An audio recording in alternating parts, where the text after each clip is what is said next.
All right, and welcome to this topical life. Today we have a special guest, and you know all of my guests are special. This one is Christine Borchert, and let me tell you, we have a very interesting topic that is coming to life right now. Funny I mentioned life, because actually we're going to be talking about death, and um, and not in the way that you think. This is just such a. I'm really looking forward to this conversation because we actually know someone mutual, Christine and I, and it's her sister-in-law. And so Shelly Sokolowski was on the podcast, and she was the one that did telepathistry.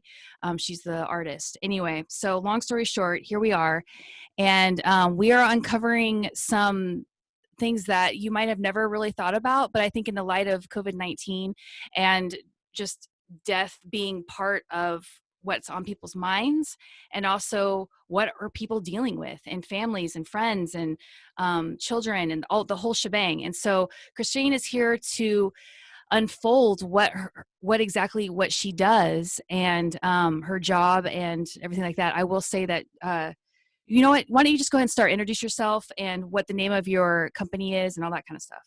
You bet. Thanks for Okay. having me, Tiffany. This is going to be fun. Yes.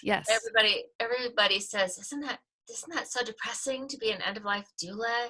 Isn't that depressing? And I say, I feel more alive and more grounded in life when I'm doing my death work than in any other time of my day. So we're That's going to have a fascinating. conversation today. Yeah, Yes.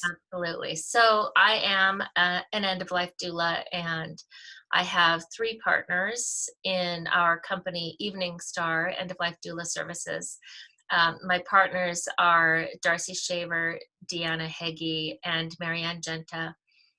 We found each other about 4 years ago through a group of sort of alternative end of life practitioners, and four in the group were end of life doulas, and we were all trying to figure out how to do this as a practice and provide this support.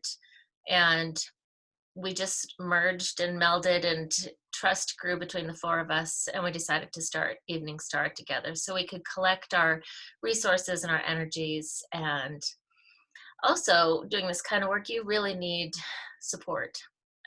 We are providing support to people who are dying, to their families, and we need to have support as well. So doing this as a team just feels really grounding and nurturing and powerful. So I'm really thankful for my partners and thankful for the work we're doing together at Evening Star. So how did you even come to be in the practice of what you're doing? What inspired you to go this route, just with your direction and stuff, your path? I have walked with three family members from diagnosis to death, and the first one was my mom. Almost 21 years ago, I was a young mom with two children, and I didn't really know what I was doing, but my mom was dying. She had ovarian cancer, and it was a 4-year process. It was exhausting. And we had a lot of really good time together in that process. And after she died, I was left with some shame or guilt that kind of sat deep in my heart about some things I had done to support her when she was dying, that I wasn't really sure were things I had done. I was advised to do them, but they didn't feel quite right, and I didn't have anyone to talk through those things with. And it wasn't until I found my partners and I found this group that some of those things have come to light.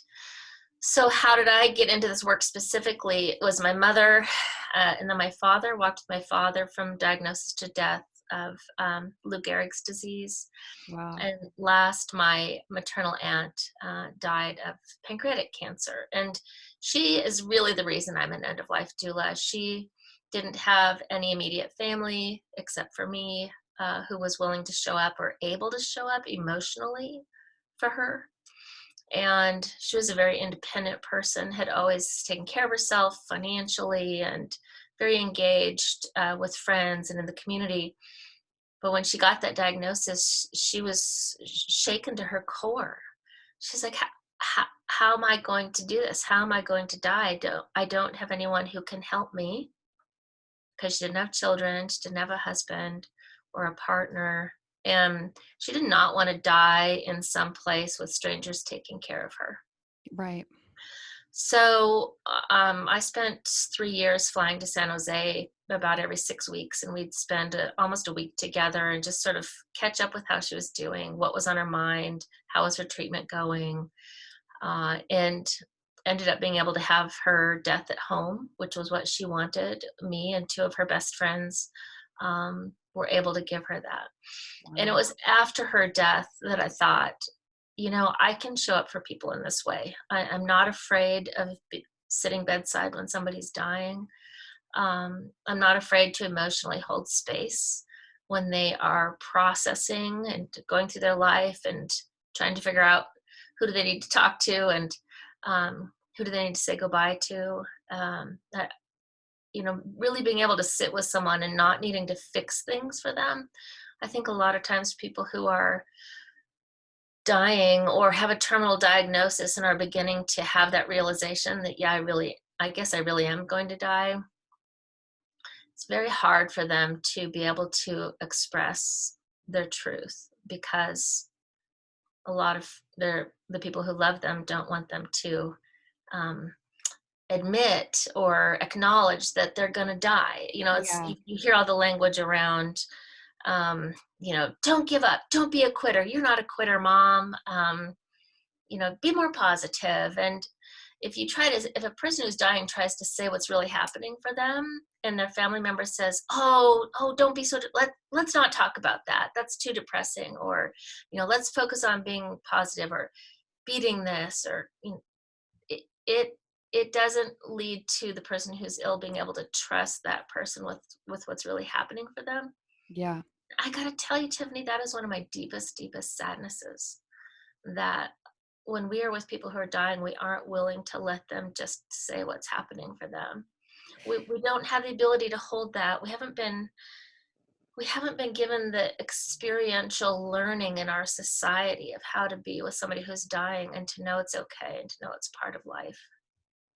And so I really hope to I really hope to help guide loved ones and family members in being able to speak their truth and hold hold space for the sadness, and recognize that if you can open up your heart and feel that sadness and move through it, that there's healing on the other side. And that healing is what end of life doulas are always gently nudging their clients toward.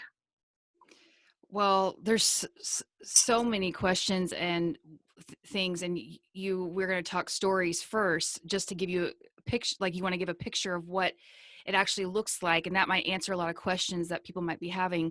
Um, from my experience, I've experienced death as well, but when you're talking, I am flashing back to a friend who died about like a couple years ago, and she had just entered my life. It was so crazy, and she was, and I didn't know, but she was dying, and she didn't tell a lot of people. Mm. And very quickly I learned that she was dying, and I haven't thought about this in so long, but like within weeks before she was dying, I drove out to go see her, and I didn't know her timeline of death, but I knew it was getting close. And she was living with her mom, and we went out in her garage, and I'm not really a smoker, but we smoked. And she just was like, she's like, Tiffany, I can't be, she's like, I need to tell someone. She's just like, and she just told me a bunch of things. And I could just sense that she was just like kind of trapped in her surrounding a little bit, because she was being so strong, and she just needed somebody to just like be there. And she did not barely know who I was. But yet we had this amazing connection. And I was like, what can I do for you? Like, who can I call to get you the help that you need in this way? Because her mom didn't want her to suffer, and I mean, wanted her to pull through. And this person was suffering and a lot of pain, And so it was really hard to just, I was in her life for a very short, hot minute, and it was literally to get her the help that she needed at that moment. And it was weird. It was like, I totally see that. I walked away from that thinking, wow, like how hard it would be to be dying and trying to be strong for everyone around you because they don't want you to die. And I'm sure I can't imagine what you've seen. So that's my taste of Mhm. a lot of things, but man, that really stands out. That story really stands out for me. And she died, gosh, shortly, like a week later, 2 weeks later, something like that. I forget. It's been like a couple years, but anyway, so let's talk about your stories. What things that you want to share with your experience and everything like that. You bet. Do you have a story that comes to mind? Well, I do. I had a client probably 3.5 years ago who was going to go off of dialysis. She was choosing to stop dialysis, and her daughter had actually reached out to me. Her daughter had had a birth doula, and so Mm. she understood once she learned there were end of life doulas, she understood the concept, and she said, "Oh my gosh, I need one of those," and hired me to work with her mom. And it was really a lovely relationship. This woman was a lifelong learner. She was loved poetry, and she was trying to figure out what her death was going to look like, and she was really worried about how to process and be ready. And our visits were sort of magical because we developed our own sort of pattern. I'd arrive, we would sit quietly, we'd ring a Tibetan bowl, and then I just would ask her to let me know what was on her heart. And some days it was, there were big questions. What's it going to be like when I die? Things like that. And what we had decided to do was work on a legacy project for her. And legacy is the emotional and spiritual inheritance that you leave behind. And she decided she wanted to use letter writing as her form of legacy. And it was a really wonderful process where we walked through her life. She walked through her life and she said, this person was really important to me. I learned this from this person. At a really hard time in my life, this was the person that was important to me. And so each visit, we would talk about the person, and I would gather some of the main points that she mentioned, and then we'd compose a letter, and then I would write it for her because her writing she didn't have the strength to do the writing. So I would write it for her, and then she would sign it, and then we'd address it and put a stamp on it and mail it. And as we worked through her life and the people that she wanted to write to, it was a really interesting process for her because in our conversations, we were able to really identify how she made a difference for those people, not just how they made a difference for her.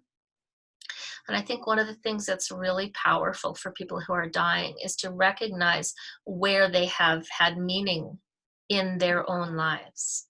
And by having conversations with us and reviewing life, it's called life review, people begin to place themselves in their lives. And they sometimes will come up with the names of people that they have maybe wronged, that they want to apologize to. All of that kind of emotional house. It's like they're clearing their emotional house to Mm. the degree that anyone can. The last person that my client wanted to write to was her sister. They had a very broken relationship, and periodically she'd bring up writing the letter to her sister, and I'd say, well, do you want to work on that one? No, I'm not ready yet. I'm not ready yet. And we'd work on a different letter. And that was finally the last letter that we had to write. And it took us a while because we had to be really clear about what the outcome was she wanted for that letter, right? She Yeah. wasn't going to try to ask for some massive reconciliation. There just wasn't time or energy, or that just wasn't what the focus was. But what was it she wanted? So we were very careful in how we crafted that letter. And then it was even, do you even want to mail this letter? Or does just having written it made you feel different? And she says, no, I feel good about it. And I want her to have this message from me. It was a very positive letter. And we mailed it. And if you could have seen the physical lightening that happened in her body when we wrote that last letter, And I wrote it out and she signed it. And then we addressed it and put a stamp on it. And I was going to mail it. She looked at me and she looked like a woman whose worries had been lifted off of her shoulders. We processed over the course of about 3 months her life and helped her place herself self in her life in such a way that she was able to be at peace. And that was really important to her. And in fact, the last thing she said to her son-in-law before she died was, "I feel so peaceful." Wow.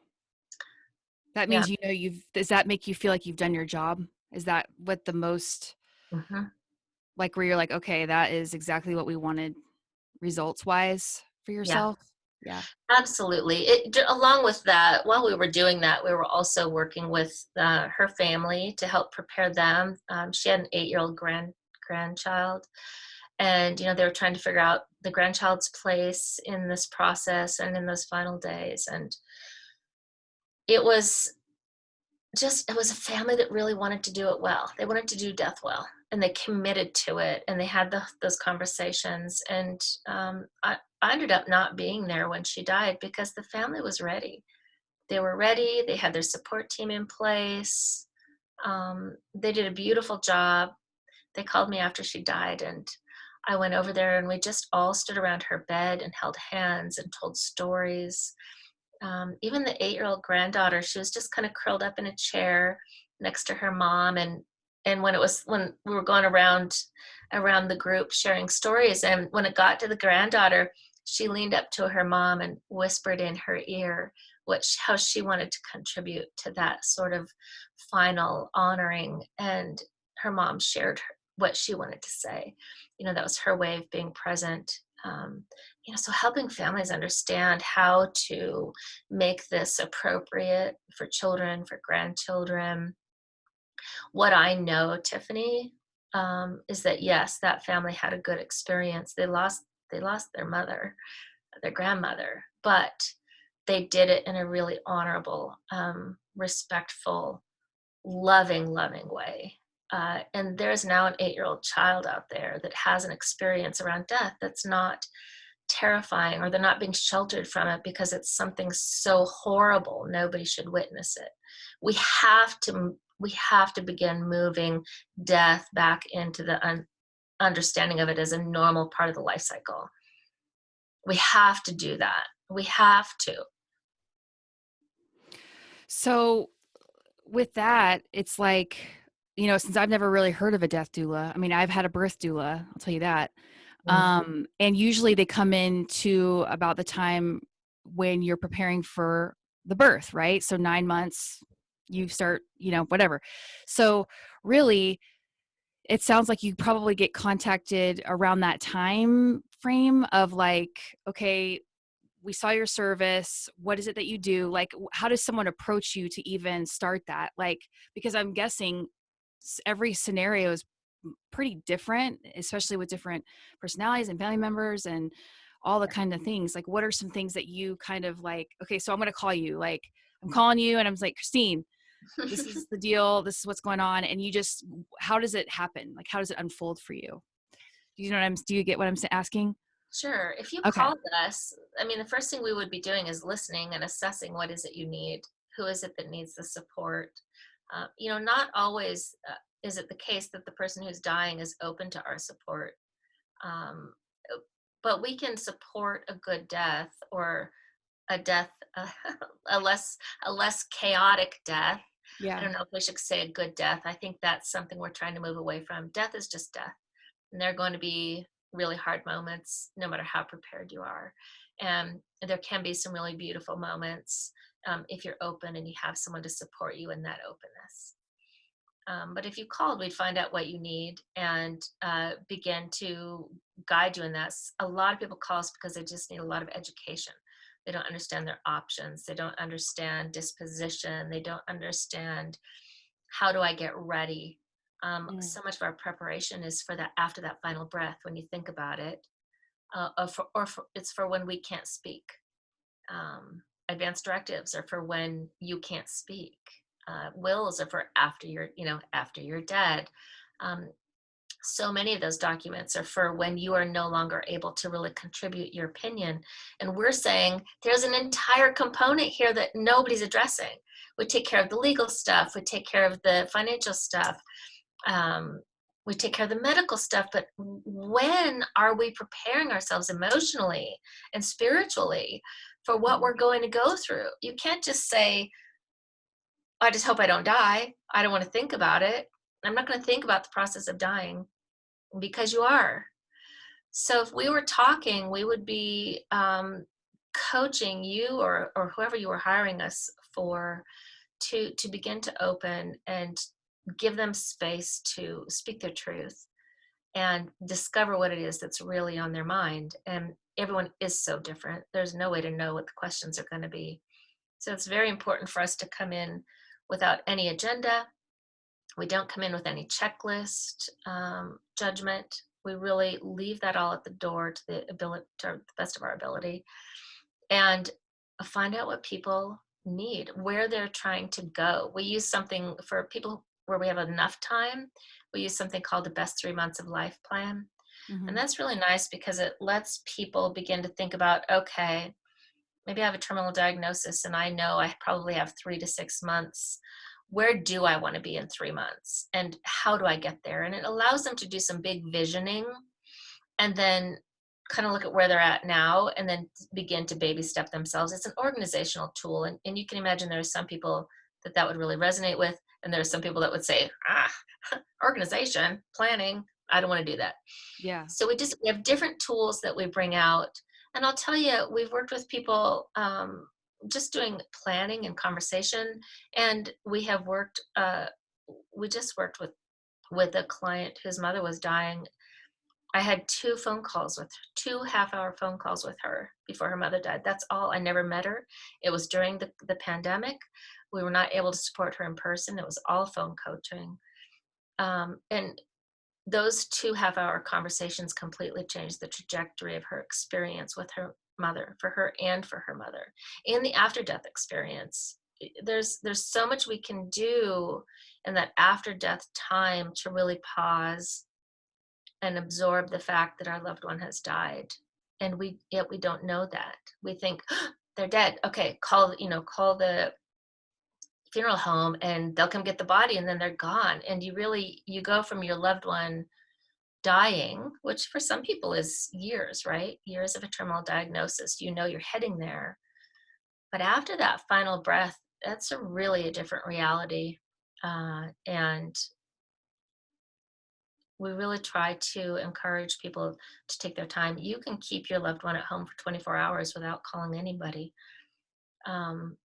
I think about how many times I've heard the story of my mom died and I didn't make it. And I'm thinking, well, what was the hurry? Why didn't they keep your mom's body there until you got there? So that you could sit there and grieve and really take into your core the fact that, she's dead. She didn't just disappear out of life. So those are some of the things that we talk to people about. And, it takes courage. But luckily, we know that the people who reach out to us are courageous people. And so if we have a sense that something needs to be brought up, we'll bring it up and give people some food for thought. We laugh a lot because we say that we need to create a list of frequently unasked questions. Yes. Because people don't even know what to ask. Sure. You're basically reading their mind before they actually know what their mind is saying. Yeah. I can't imagine. How many years have you been doing this? Exactly. I did my training, this September will be 5 years. I did my training in NELDA, which is the International End-of-Life Doula Association in New Jersey. And I was their first trained and certified doula, and I just actually got recertified with them. So it's a process of learning and doing the work. And we're constantly, my partners and I are constantly taking opportunities to get more education and understand different things. For example, 2 of us just went to Berkeley in the spring, actually in February, before everything shut down. Right before it just, I know. right in the nick of time. Yeah, to learn about supporting people using, the medical aid and dying laws. Those are planned deaths that need to be supported, and we support anyone's death. We don't judge people's death. So whatever somebody needs, we're able to go there and help them. But it was really a good broad overview from the medical community standpoint about how medical aid and dying developed and how it works and best practices. So we're just always trying to grow our knowledge, get educated. So I Have you guess how someone will come to us is varied. It's who comes to us is varied. It's right. generally there's somebody in the family who says, I want this experience to be as good as it possibly could be, and how do I do it? And so they're doing some research. They're the people that are open to learning and hearing new ideas. Somebody in the family has reached out to us who has that, and they bring our coaching to the family. So have you seen, like, a lot of death has a lot to do with wills and who's going to get what and all that kind of stuff. The tension starts to rise maybe for some.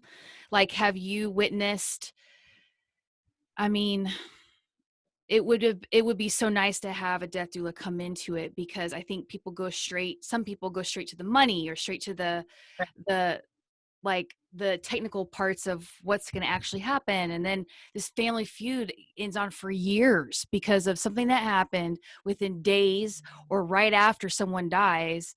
Do you watch that? Have you seen that? Like, people just, like, all of a sudden just tear apart because of a death, and you're putting it together, or is it more of a preventative? Like, what do you? Yeah. I would say it's preventative. We definitely do not get involved Sure. with T- counseling. So I guess, one of the interesting things, Tiffany, is what we are not. So end of life doulas are not medical providers. We are not counselors. We're not lawyers. We're not financial planners. We're end of life educators, planners, and coaches.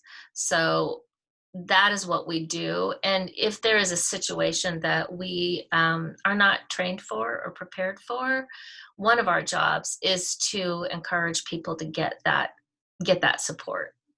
We've been asked if we would mediate within families, and we said no, that's not our that's not our skill set. Um, You're like, we oh, could well, you're not part of the family, so could you just come in and, oh God. right. Oh, What we do though is a lot of role modeling. Um, we were at a planned death that was really intense, and we had done a lot of good work with this family, and we went together, a team of us went, and really we just kind of sat in the back of the room, because it's not our person. It is not our place to be up front and center. Like, I don't want you to think that when you hire a death doula, you're hiring somebody to just come in and like take over and, be the, the lights come out. Yeah, we have a death doula. Our goal always is to help the family be as prepared as they can be, and then for us to be like that second or even third tier of support. And so at that planned death, we really sort of sat in the back and held space really hard for them. And every once in a while, one of them would kind of pop out of the circle that was around the bed, and they just would come sit by us or get a hug.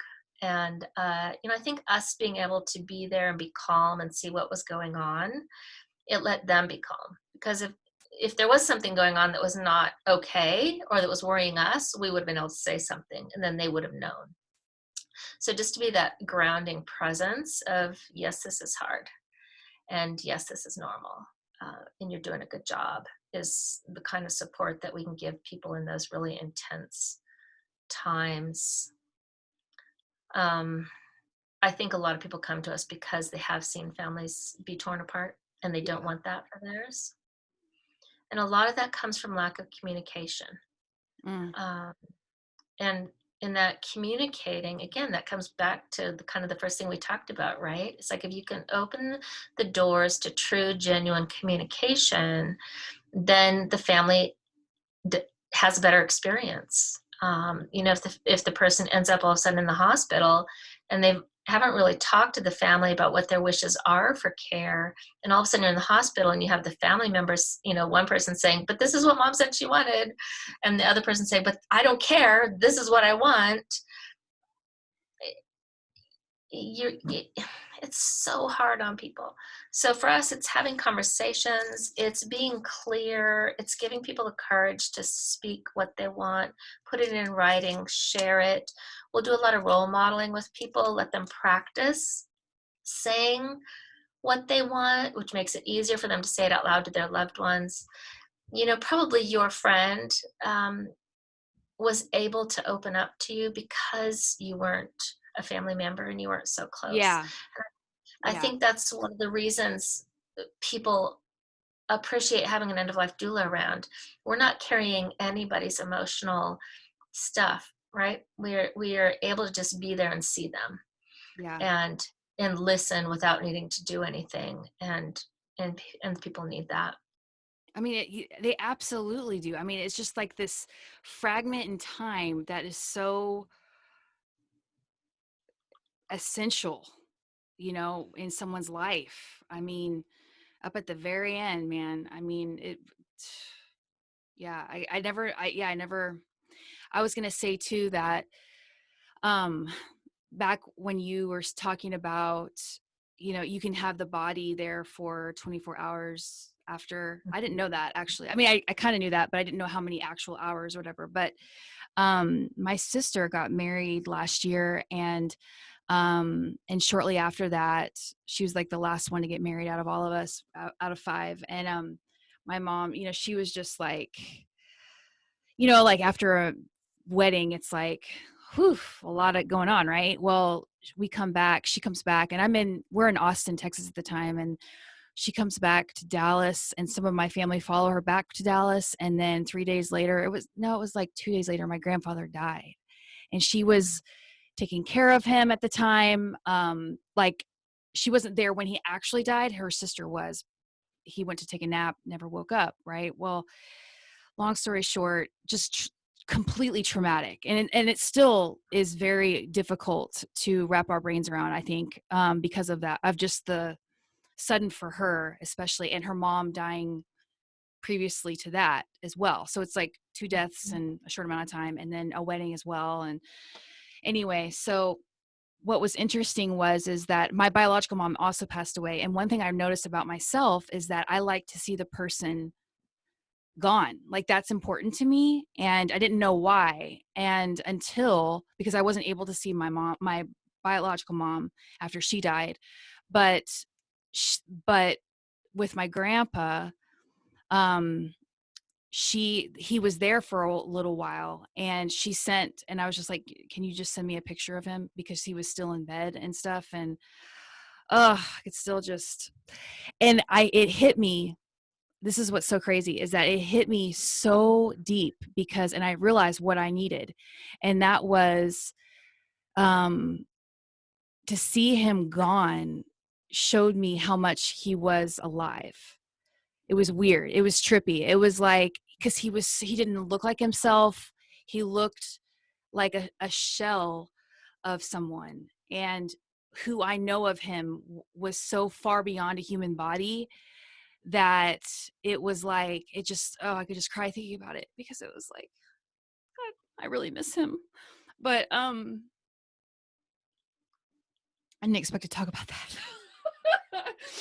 But it was so bizarre, because I was like, it was like an honoring. It was like, of course I was in Oregon, and he was in Texas, but it was just like, thank God we had the camera, just to see that. Like, I just saw his life, like who he was not his body. I don't know if that hits people, if you've seen that before, but with people, is that something you've seen before, or it's something that you've trained to know with that experience? We know that that's important.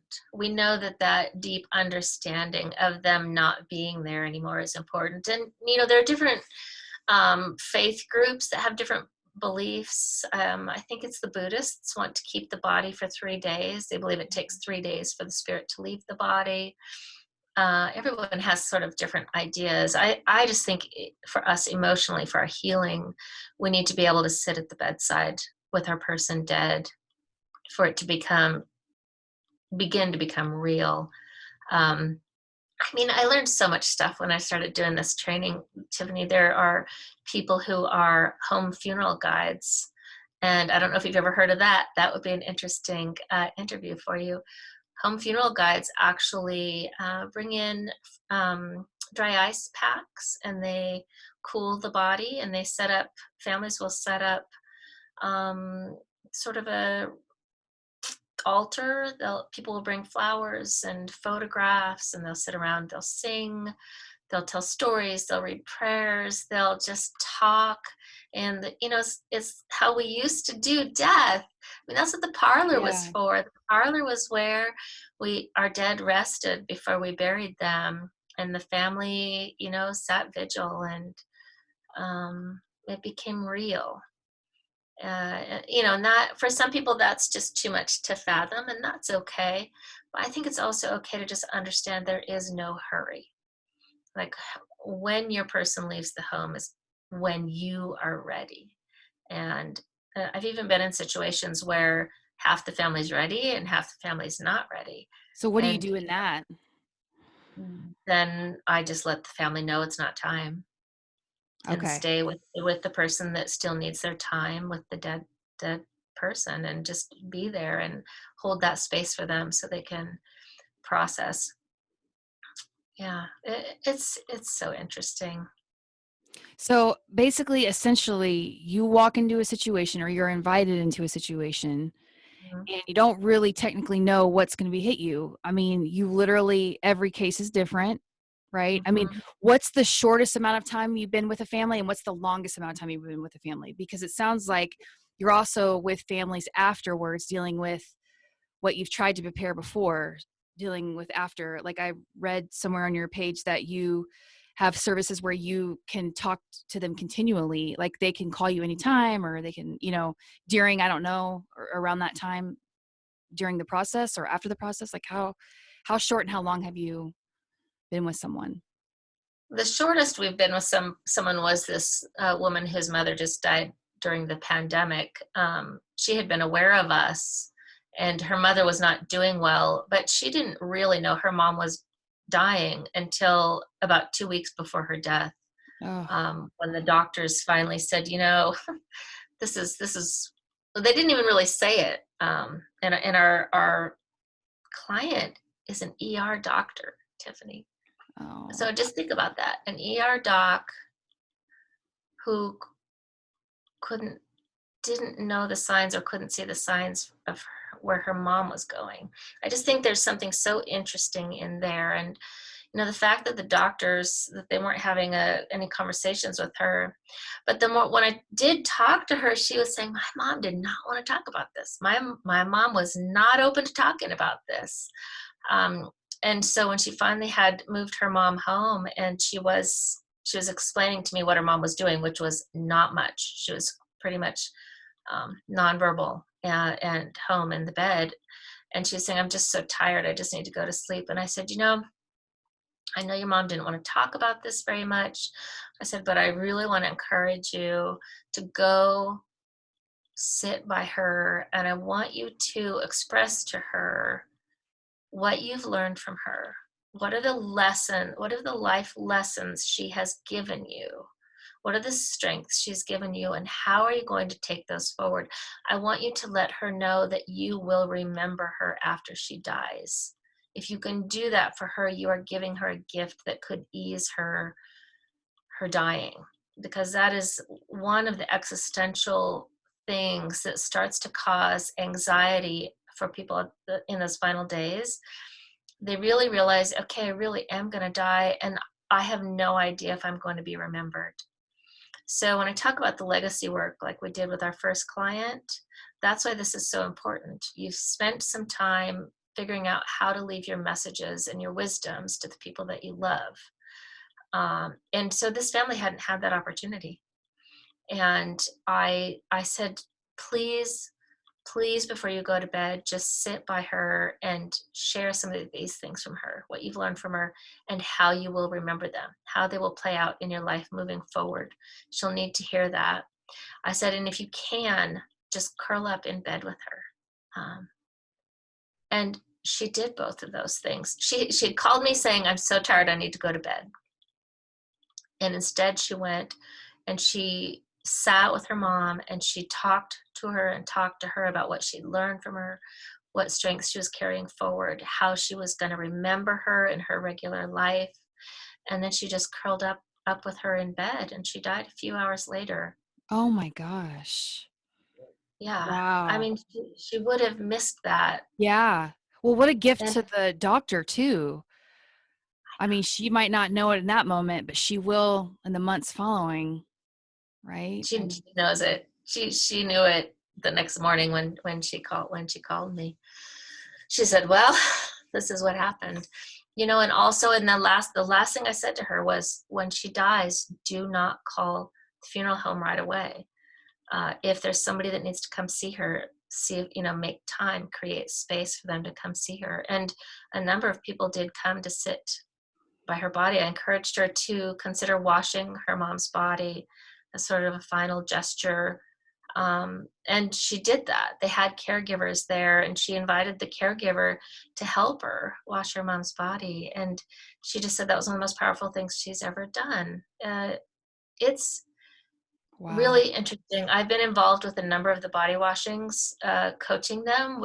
We can't do them in Oregon. Oregon has some funky laws.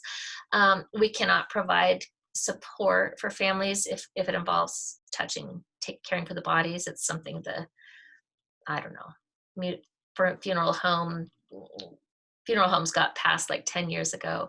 But I can coach people. And so just being able to, suggest how they do it and how to help prepare the water and put the scented oils in it and the washcloths. And I watched two daughters shave their dad. He was 98 and he had died, and they were washing his body and watching them shave him and Wow. talk to him, and daddy, and, their hands on the side of his face. And both of them looked at us after they were done and they said, I will never be the same again. That was so healing. So, who knew? Everybody gets to do what is right for them. All we're going to do is say, this is an option. Um, Consider this. Some people do this. And then people get to choose their own way through this. Well, and it sounds too that a lot of your job is validating what people are going through.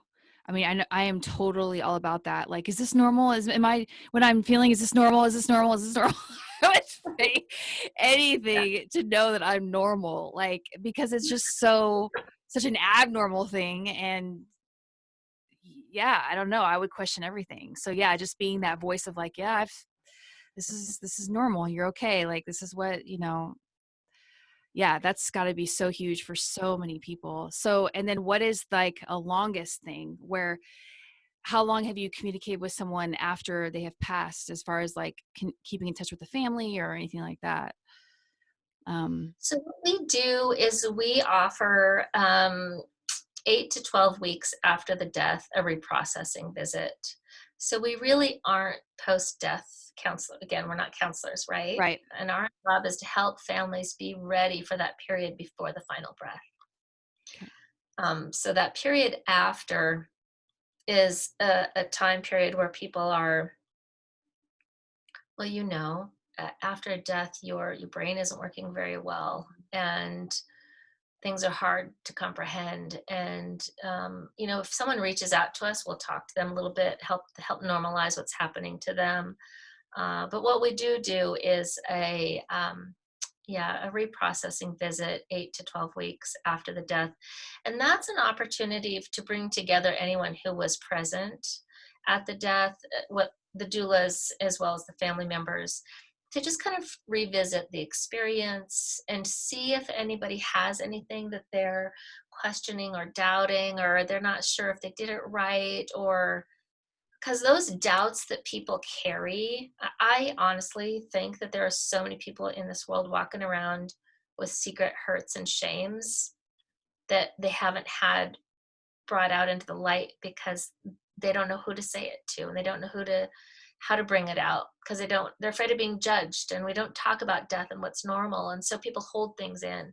And that is one of my main goals, is to get people to talk about the experience, and if there's something that's bothering them, have a safe place to speak it and put it into some perspective, reframe it for them.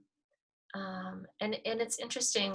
One of our reprocessing visits we just had, it was heavy. It was really, really heavy. There was a moment where somebody said something funny that the person who died had said in those last few hours, and everyone just said, "Wait, what? They said that?" And then somebody else said, "Well, yeah, and they also said this in the morning." And everybody else said, "Wait, they said that?" And pretty soon they were all sharing these little tiny quips and funny things that the person had said on that day. And so in this heavy hour of trying to come together and reprocess the death, there was all of a sudden this tiny moment of lightness and lifting, because we were all able to remember who this person had been, and that humor and that remembering kind of brought everybody back to that.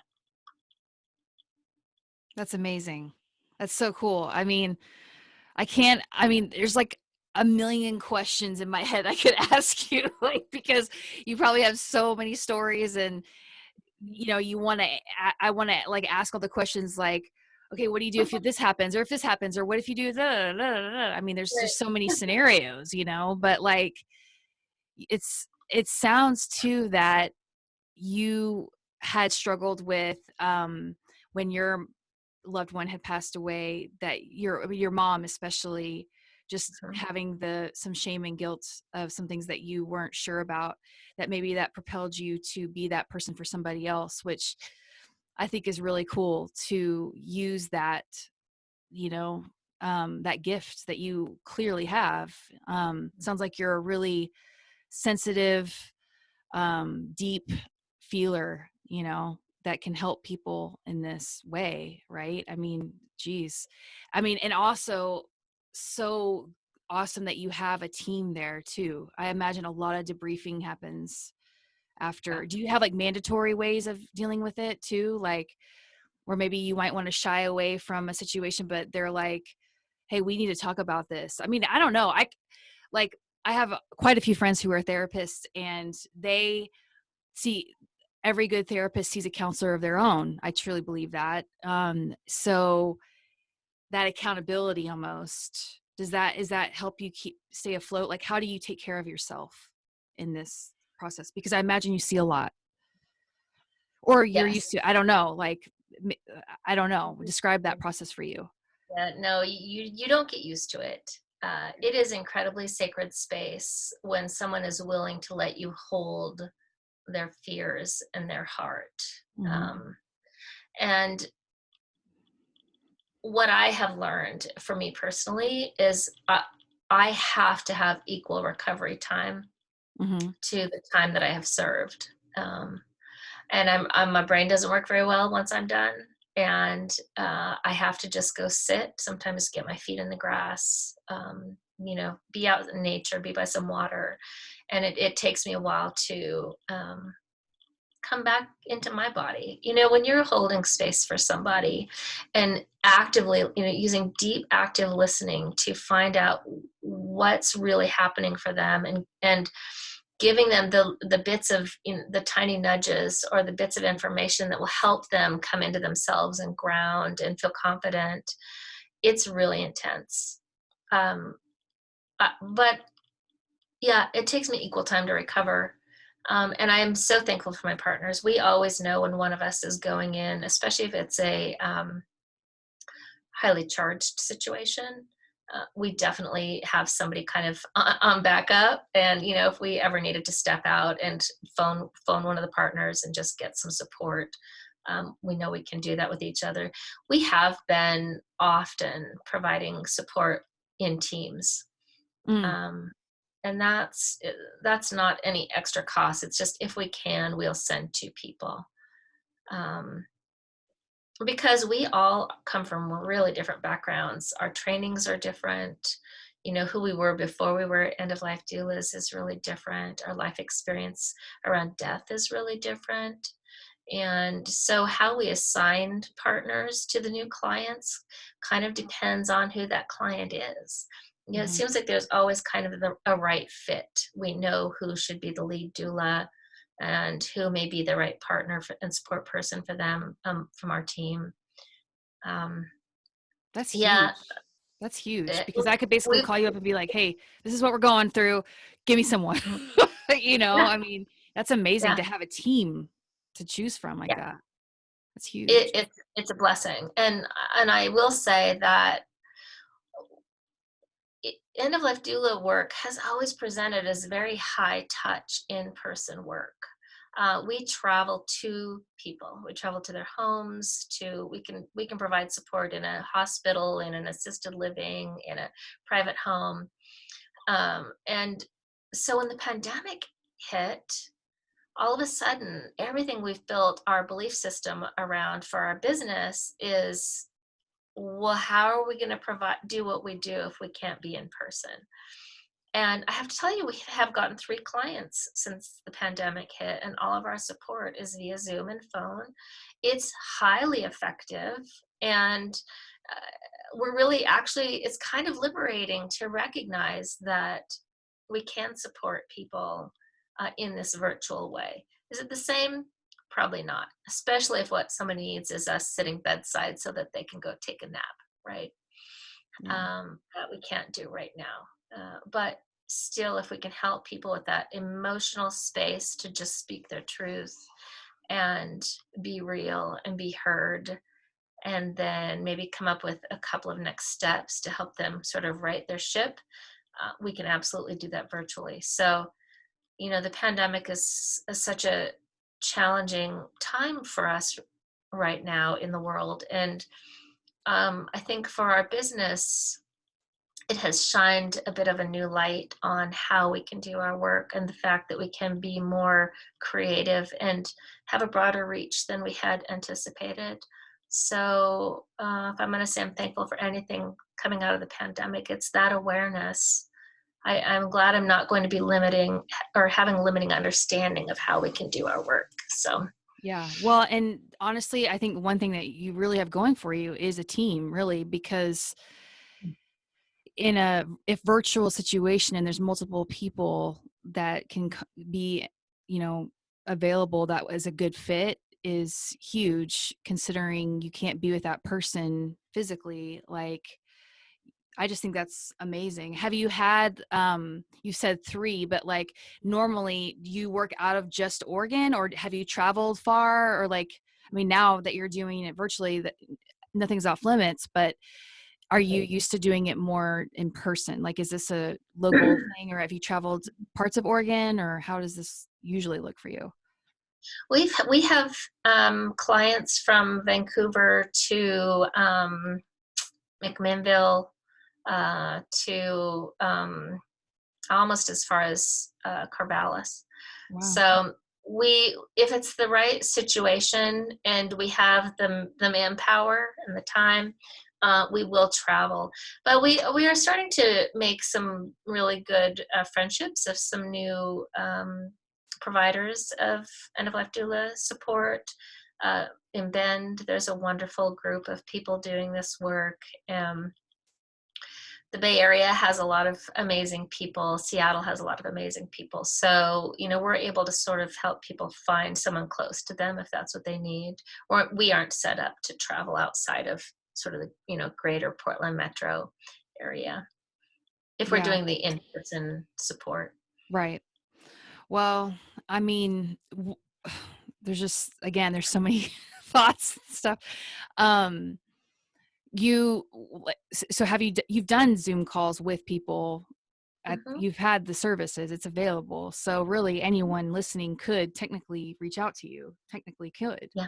Um, yeah, I mean, if you're available, you're available, I mean, yeah, it's such a, it's death, man. Whew. I, It is such a heavy, heavy topic. I I know. I didn't expect to have all these thoughts come to my head as far as personally, but like it does creep up, you know. I haven't really well, I mean, in the pandemic too. Okay, so let me ask you this. Mm-hmm. So in kind of wrapping all of this up and tying a nice bow on it, you know, in light of the pandemic, and I know people are thinking about life after death and they're scared, or what would happen if I did get the virus, or you know what, we're actually going to start looking into life insurance. So what do we want our deaths to look like? You know, Brian and I actually, we went and did our life insurance and stuff like that, and we had a big disagreement on how we both were going to die. It's important conversations to have, and the lawyers sit in the room and we're just like, wait, what did you just say? Wait, what did you say? You know, like having the conversations and you know, this kind of thing. I think it's so valuable to know you're in this atmosphere of that, because I know for me personally, I would take a doula in a heartbeat, or two or three, you know. The it's just, you can't put a price tag on that kind of thing. There's just no price tag for that. But for someone who might not be able to, that doesn't even know they're about to approach death, or that it could be happening anytime soon, what are some things that, death is inevitable for all of us at some point, what are some takeaways that you could say to us right now, just of and all the experiences that you have gone through to prepare or to acknowledge, what would you say to us? I mean, is that kind of a loaded question for you? No, it's a perfect final question. Okay, so Perfect final question. So one of the things we say is that people die how they've lived, um, and I think we see it play out regularly, that is true. And so if someone wanted to have a death that was not as chaotic and that didn't have maybe the emotional anxiety that you might start to feel if you start thinking about dying, there's some things that you can do. We have a teacher we love. His name is Stephen Jenkinson, and there's a documentary about him called Grief Walker, and in it he says, when people are dying, one of the last things they think about, they say to themselves, you who say you love me, how are you going to carry me? And what he means is, all of a sudden you're realizing, I'm going to die and I have no idea how I'm going to be remembered. And that causes people a lot of existential turmoil, because we haven't prepared for that. So, two things that we can do. Two okay, things. two things, you guys. Two things. Number one, start finding ways to honor and remember your dead. Start role modeling that for your family today. Tell a story. Pull down a picture and talk about where it came from, what was happening. Talk about people who have already died and begin telling stories about them. Place them in the chronology of, how did I become me, and how does that then be part of you? So remembering our dead, whether that's with an altar, with storytelling, with trips, whatever, going through art collections, going through record collections, whatever it is that spurs that remembering and the storytelling. Find a way that is your way, that represents you or represents that person, to tell those stories. Because when you start to remember your dead, you know you're role modeling that for the people around you. And then all of a sudden you're like, oh, okay. When I die, my people will know how to remember me because I've shown them Hmm. how to do that. The other thing is to really consider how you can leave in a form that a person can engage with some type of legacy. And I think a lot of us think, well, I don't have to do legacy. I'm only 30, I'm only 40, I'm only 50, I'm only 60. You know, every one of those groups thinks they're still going to live another 30, 30 to 60 years. So why do they need to do it yet? They need to do it now, because tomorrow's not guaranteed. And one of the beautiful parts of legacy work is that if you leave something that somebody can engage with, that is your wisdom, that is your story, they can have a continually evolving and developing relationship with you after your death. Wow. So, for example, my dad wrote his life story. He was writing his life story after my mom died, when I was a young mother. I was busy chasing kids around and driving them everywhere. And my dad wrote his life story. And he worked really hard on it. And I don't think I expressed any appreciation for what he was doing, other than, oh, well, dad's writing a story, whatever. I have to tell you, he died 16 years ago. And Tiffany, every time I pull that book out and I read even 2 pages, I change how I think about my dad. And the reason it's different is because I've changed. Every year I change. Wow. So the story he wrote or the language he used is going to hit me differently because I'm different. That's amazing. So anything that you can do, whether it's video journaling or writing something, writing poetry, planting a garden and writing why you put in that, why are these plants in this garden? Why do these matter to you? I wrote a blog. It's on our website. Recently, actually, it was right when the pandemic started, and all of a sudden people were staying home and they're like, I don't know, what do I do?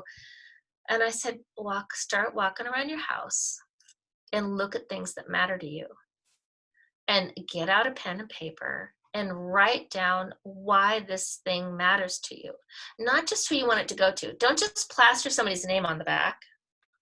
Write down why this thing is important to you and somehow attach it to the back. You don't have to decide who it's going to. Just do that so that if something happened to us, because we know tomorrow's not a guarantee, we know that we have left what matters to us with a message, with messages tucked away that people can interact with and engage with moving forward after our death. So find a way to leave your wisdom. And wisdom is, where did you learn your lessons? Where did you learn the hard lesson? Usually it's a hard time in life where we learn the big lessons, right? Pain is gain. Yeah. Yeah. What Yeah. did I learn? Yeah. How did it change me? Why do I do the things I do? Why do I always say that thing I always say? Well, because so-and-so used to say it, or, right? Like, where did you learn that? Why is that important to you and you still use it? If you can begin to capture some of that in any kind of format that people can engage with after your death, then on the moment of your death, whether it's expected or unexpected, you're going to know that you'll be remembered. Wow. That is powerful for sure. Christine, yeah, you've given me a lot to think about personally, honestly. Like, my mind is kind of racing, honestly. I'm sure for everyone listening too, this is a subject that has to be approached and looked at, and it doesn't have to be scary. Like, it's actually super honoring. And if you've lost, you know what I'm talking about. And if you haven't, what a gift to know this information, because you could save yourself from a lot, and you can also gain a lot into it, a lot of knowledge and wisdom and just love. It's deep connection. Yeah. The deeper we can connect with the people who matter to us, I mean, that's all that matters. We all know that. Right. But these conversations and these projects and the storytelling, what if you're doing a scrapbook with your loved ones, right? And all of a sudden everybody's bringing the photos in and you're putting them together and the stories start to come out. When someone has a terminal diagnosis, what we do is so dishonoring. They become their disease. They become symptom management. They become a schedule. All of these things that we have accepted as how we do death care or how we care for someone who's ill. Nobody is standing right there also saying, and step deeply into relationship, step deeply into storytelling, step deeply into a life well lived. Because every time you do that, you let everyone return back to that, feeling of being a human and connection. And that's what matters. If you can nurture that within your family,